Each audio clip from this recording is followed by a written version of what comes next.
This podcast is brought to you by Reimagine Radio, the online radio station that aims to give you information on disability and music. Welcome everyone, my name's Graham Wyman and I'm the program coordinator with the Vancouver Adapted Music Society. Today I'm joined again by Theora Rogers, a client with the Vancouver Adapted Music Society. Theora, thank you for joining us again today. How are you doing? I'm doing great. Thanks for having me again, Graham. No, my pleasure. So, tagging in from our last section, after we kind of ended, you spoke about how you had a feeling that there's more to your music now than ever before. Would you mind kind of telling our listeners why you feel that way right now?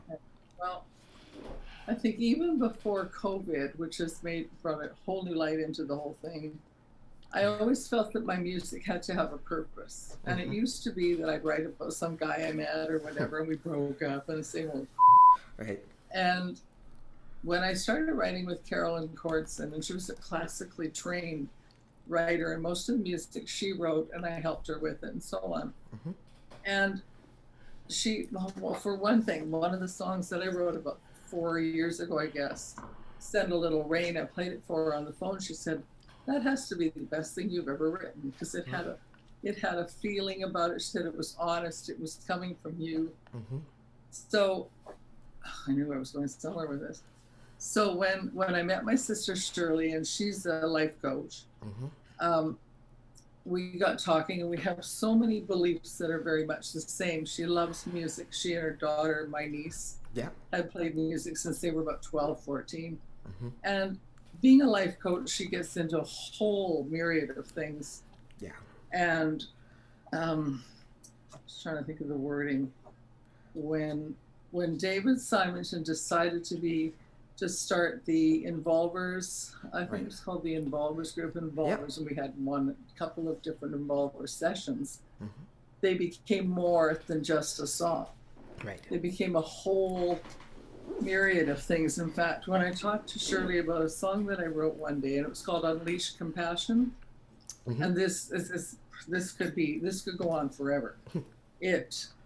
When I started to write it, she and I had a conversation, and she mentioned a couple of things, and I phoned her a little while later and said, here, what do you think of this? She said, oh my God. She said, that's what she and her minister had just finished talking about. And I thought, okay, so we had this thing about compassion in the world. Right. From there, we thought, well, we got to do something about that. Kathy, my sister, was so into this. Her last words to me the last time I saw her in her home were, you better get that out there, like it was easy. And I said, okay. I still haven't, but it's coming. Yeah. And it's, I would say it shows up in COVID. It shows up everywhere. You know, it doesn't matter what the situation. Of course. We need more compassion. Yeah. So it can become a bit of a downer, but it can also be looked upon as a real sort of a strength involving thing. Yeah, I know. So exactly. We got a million ideas of what we're going to do with this, whether or not any of them happen. I think it's the journey on the way that, it's really important. Yeah, so that's the exciting part too, seeing, how to develop it. Yeah, exactly. Now, another thing that we spoke about was when you found out that you had Parkinson's, it gave you an opportunity to go find your birth family. What was that experience like for you? Oh, well, that's a totally different. I keep getting baffled by that one. When I decided to look, excuse me, I had my sister-in-law, Marianne, who was married to my brother, Sandy, had worked for a radio station. I think it was CKLG or something. But years ago, she had done a documentary called what was it called? The Something Secret. It was about a woman who was pregnant in the 50s and gave birth without a husband. And in those days, that just wasn't done. Mm-hmm. Long story short, she eventually found the child she put up for adoption. The man who fathered her married the man who fathered her, raised the girl together, and the father just passed away. 40-year secret. Okay. And it was absolutely the most amazing story. And I thought, no, for sure. Okay, it kind of intrigued me. And I thought, okay, why don't I think about this? My dad had passed away, and I still couldn't get my mind wrapped around it. Mm-hmm. And then Marianne had put me on to a woman who works for the Forget Me Not Society in Vancouver. Okay. And from there, I sent my birth certificate to Victoria.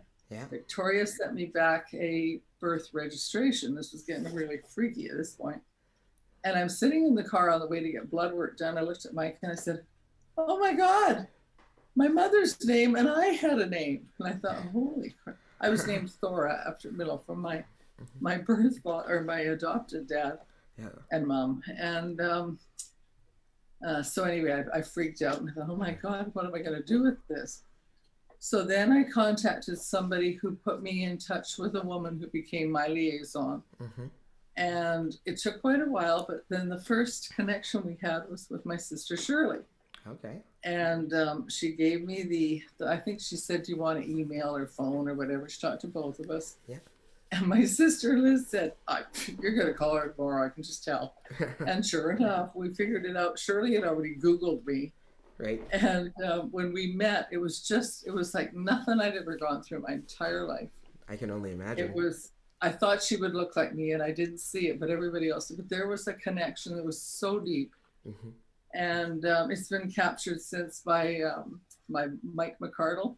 Okay. And he's followed, actually, that's another whole story. He followed my sister Kathy, and then before they even knew they had another sister, then I found them. They had no clue after they'd found, I don't even know whether I should start all over, but anyway, it's a long story and it's absolutely amazing. It still amazes me to this day. No, that's fantastic. It was scary, and I keep finding information. Oh my God. I wrote a little book on it as well. And, oh, that's great. And what's the book called? It's called More Than DNA. Oh, okay. Well, that's very apropos. That's tiny little thing.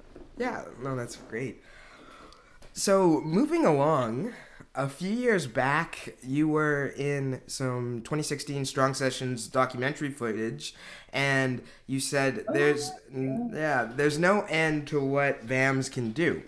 That's right. Would you mind elaborating on that, and how do you see the organization evolving moving forward, post-COVID? Well, obviously. It's still quite new to me, but I must say, I felt honored to be asked to be part of it, and I thought, well, this is a good way to get out there. It's a good way to put your work to good use. And I've met a lot of wonderful people through it, and seen people that have gone through adversity and things. You think, how the hell are they doing that? And so it makes you look at yourself, like I did on the song "Blanket of Love." The fears that we have, and the fact that there was this war going on at the top of the mountain, and it basically takes you out of that. And you have to look at the things that are more important.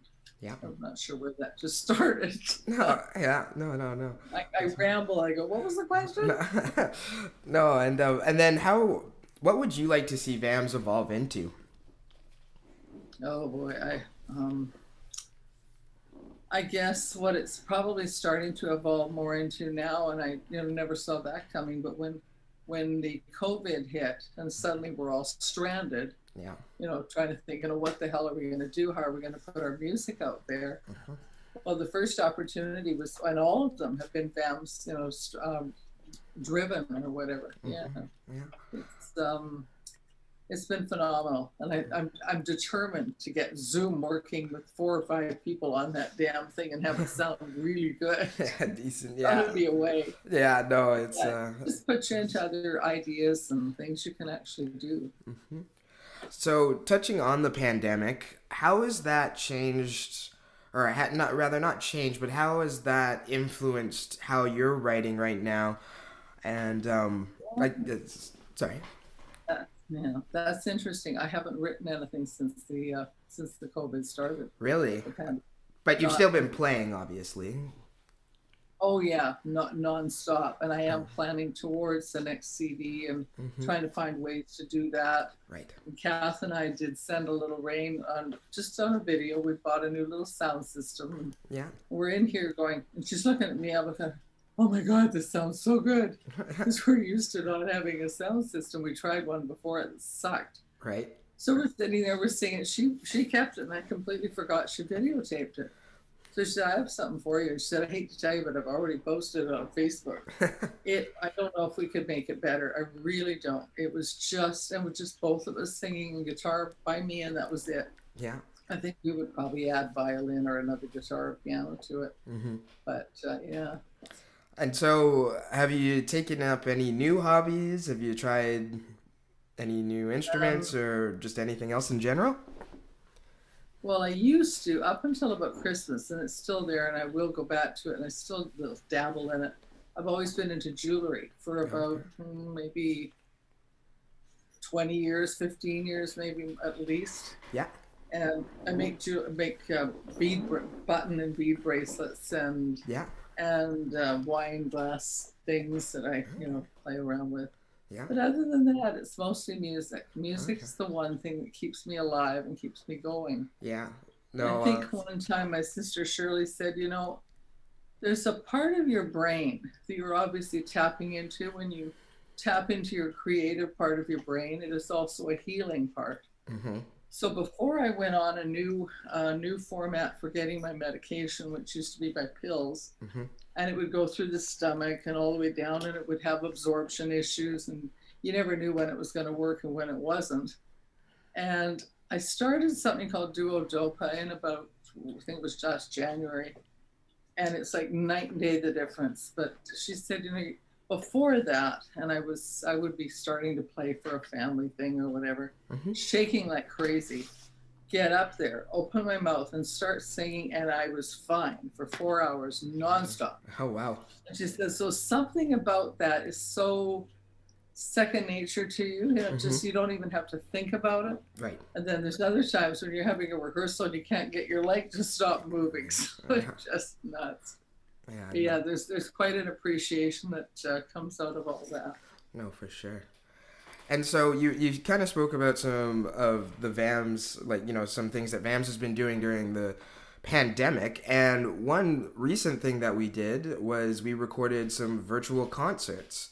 That was exciting. Yeah, well, would you mind telling our listeners what it was like to kind of get back into playing into that format? Fabulous, absolutely amazing, and working with you and Dave Simonton was great too. We hadn't done that before, particularly, and it was a whole new venture. We thought this is great. It's new and you try different things, and it was absolutely amazing. I can't wait to hear the final product. Yeah, no, and well, it's just interesting too because this is a different iteration where I guess Kath was playing acoustic guitar, and it was kind of funny. Just, she was doing a great job, but I think this was the first time she said she'd ever been recorded in this way, so she was all nervous. Well, she's the type that goes into a music studio. She was freaking out when I said, "Would you do part of my CD with me?" She said, "What do you mean?" So she went in and she nailed the backup for Love Train in one take. Right. So we called her Kath One Take Dungate. Oh, that's fantastic. Yeah. Takes me forever. She does it in one. Well, hey, sometimes it's just kismet. Like, again, as we spoke in the last session, it's like lightning striking. You can't, it's just even that adrenaline rush can be a perfect tool for recording. Well, she's great. I remember when she was really nervous, and I used to just freak out. Now she's freaking out, and I'm not. Yeah. We go back and forth. But I looked at some of that video footage. I thought, and I looked at Dave Simonton. I said, "Did I make you dizzy?" Because I'm sitting there and I'm playing them all over the place, and everybody's sitting there like this. There's just absolutely no movement at all. I thought, oh my God, what a contrast. No, I was just again focusing because I think we only had. The format that we did, just to give our listeners a little bit of a background, was we rented a space out at Granville Island at Carousel Theaters, and we only had one day to rehearse, and we basically had to get, I think it was around 8 or 9 songs in like 2.5 hours together, and then the next time we got together, we were recording it. So yeah, no, it was very interesting, and again, for instance. Dave and I really hadn't played in about 7 months, so that was interesting. Really? But, yeah. Wow. Yeah. But well, no, thank you. And so, what are you most excited about for people to see off that virtual concert? Well, I guess to see just the fact that we're out there, and that's what's been so hard about all this, is not being able to be around people. And I know there's a lot of people out there that are going a little overboard with their panic and, sort of going, why are you interfering in my life? Well, it's because other people are involved. But still there's that, like, why do we have to do this? There's so many angles. And when to do that program with you guys was just like, oh my God, there is life out there again. And even talking to oh boy, names, the fellow who plays the stick, the Jim Meyer. Yeah, Jim Meyer. That's, yes. And I got to talk with him briefly, and we'd never really spoken before, so it opened up a whole new, and it allowed me to sort of show off again like I used to. But there was also that fear, like, oh my God. Yeah, getting everything together. I'd love to do more of that. Yeah. So this is a kind of a different area, but say that there was a person with a disability that is thinking about picking up an instrument, but would be a little hesitant. What advice would you give them? Well, when I used to go to a Dr. Rebuy at GF Strong, when I first had my right knee replaced about 3 years ago, I guess. I gave him a copy of the CD, and he said he had a young lady that was one of his patients. And he said she was a gifted musician, but she couldn't play anymore. She was really shaky and panicky and was afraid to do it. And I said, and I just have to figure out what the lines were, but okay, I'll tell you in a sec. But it was, I probably have a CD. Have you got a copy of the CD there? You probably don't. No, sorry, I don't with me. It's when I said to him, it's easy to say don't be afraid, because I'm the first one to panic over things. Right. But I said, if I can this is actually funnier. The way that I get around that to get people involved and feel like they can do it, is I'm not even sure I can tell you this.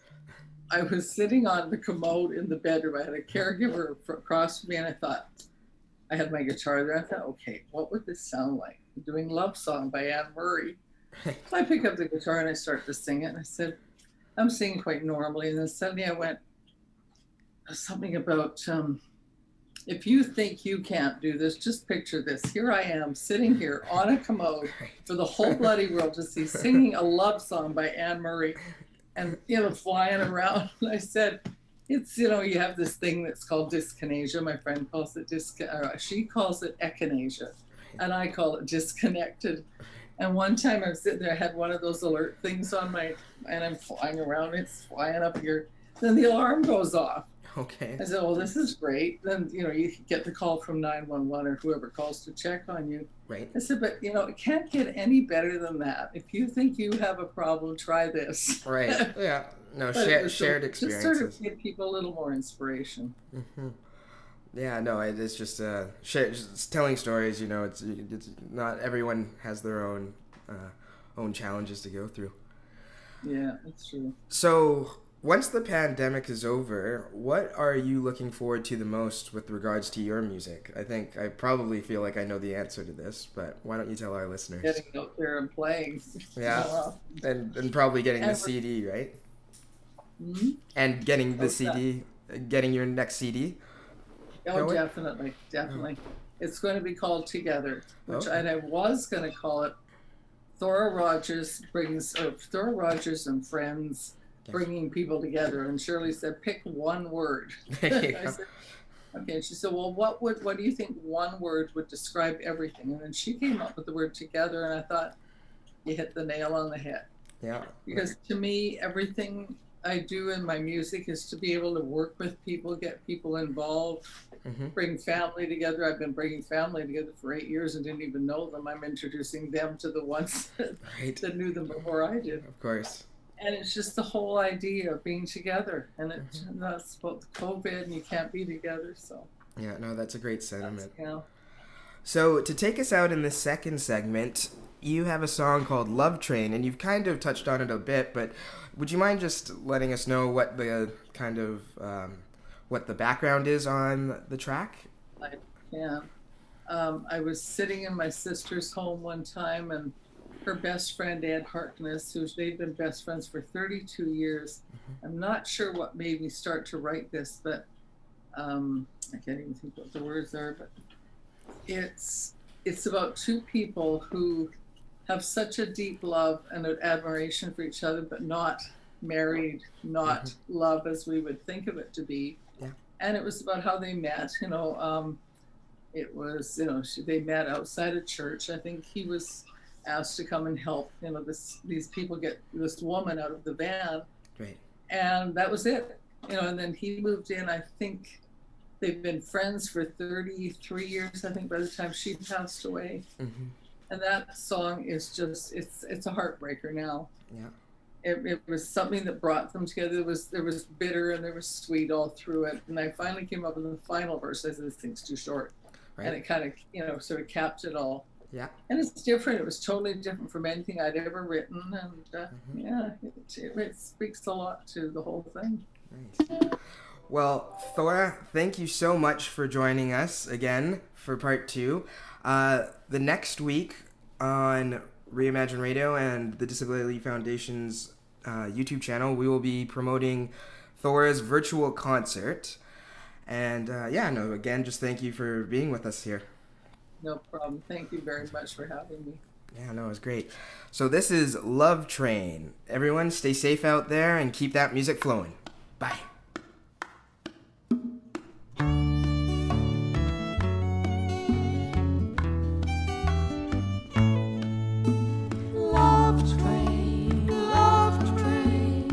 Special friends on love trains, more than friends they say.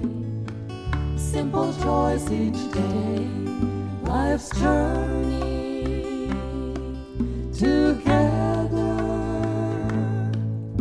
Strangers but not for long.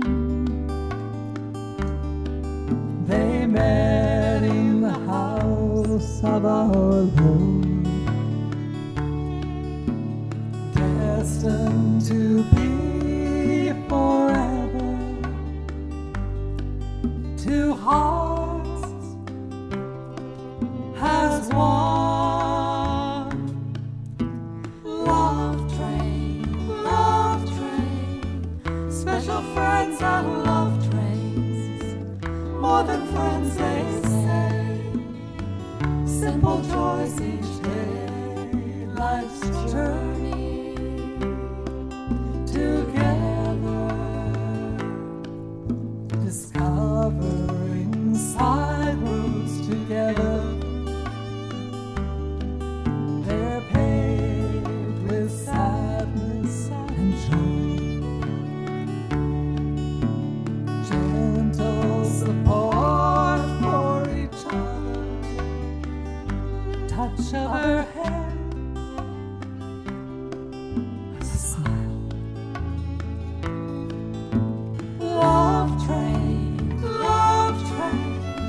Special friends on love trains, more than friends they say. Simple joys each day, life's journey together.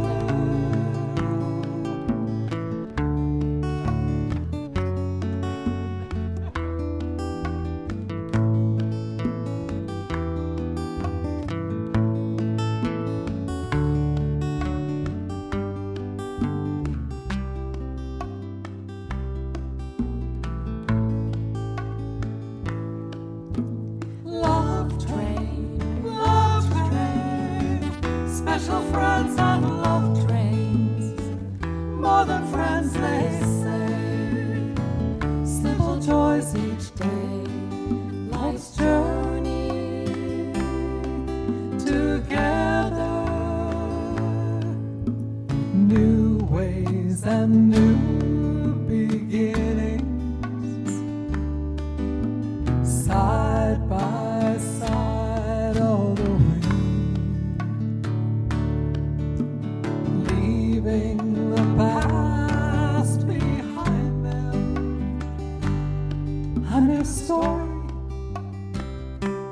a new day. Love train,